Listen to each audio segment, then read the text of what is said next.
தன்னையும் குழந்தையையும் ரங்கராஜும் அவரது குடும்பத்தினரும் கொச்சைப்படுத்துவதாக கூறிய ஜாய் கிறிசல்டா அதற்கு கண்டனம் தெரிவித்துள்ளார். இதுகுறித்து அவர் தனது இன்ஸ்டாகிராமில் வெளியிட்டுள்ள வீடியோவில் சிகிச்சையில் உள்ள குழந்தையின் சாபமும் கண்ணீரும் சும்மா விடாது என மனமுடைந்து கண்ணீர் மல்க பேசியுள்ளார். மேலும் தனது சட்ட போராட்டம் இன்னும் தொடரும் என்று தெரிவித்துள்ளார்.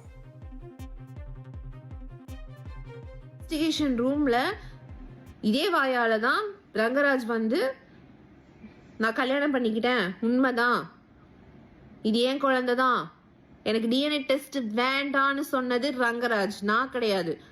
இத்தனைக்கும் நான் வேணும்னு சொன்னேன்.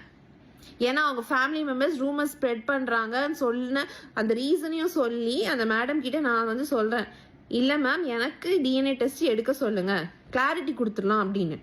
இந்த சாபம் சும்மா விடாது.